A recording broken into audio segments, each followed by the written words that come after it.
አታለለች እጅጉ ይባላል አታለለች እጅጉ ትባላለች እሺ ከዛ በጣም ታመ ከዛ ማላለንገር እግዚአብሔር ወይ ዛሬ የኔ ነገር አታይም እንደ ካላየ ከቤቴ ያልወጣም ብዬ እየጸለዩ ነበር የታመምኩት የሌሊት ወፍ ይላል ከዛ ደግሞ ሁለተኛ የአሞት ጠጠር አለ ውስጥ ብሎ ነበር እሺ ከዛ አኪም ቤትም ደግሞ ከርኩ የሌሊት ወፍ ስላለው መርፈም ከወጉ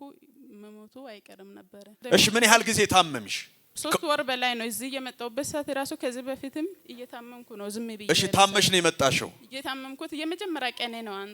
አንተ ላይ ሆኖ እግዚአብሔር እኔን ያገኘ እግዚአብሔር ይሄ ነገርም ከኔ ሁሉንም ነገር ህመሜ ሁሉ ካጠበ በመስክርነት ሳይሆን ራሱ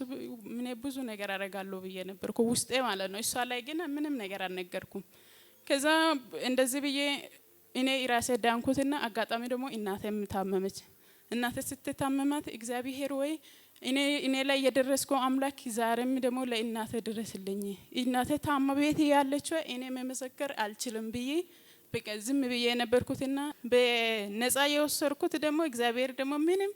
ያለ ብር ያለ ገንዘብ እኔ እዚህ ሆኜ ልቤ ላይ የእናቴ የታመመችበት ቦታ ነው ብዬ ዘይቱን ልቤ ላይ ራሴ ላይ ተቀባው እሷ ደግሞ እዛ ሆና ዳነች ማለት ነው እኔንም ድኖ እናቴንም ደግሞ ዛሬ ይሄው በነፃ ምንም ነገር ህመም የለኝም ምንም ነገር የለም ያሉት እሷም አኪም ቤትም ስትሄድ ማለት ነው እናቴም እዚህ ሆኖ እግዚአብሔር የእናቴም የኔም ስለደረሰ እግዚአብሔርን እናመሰግናለን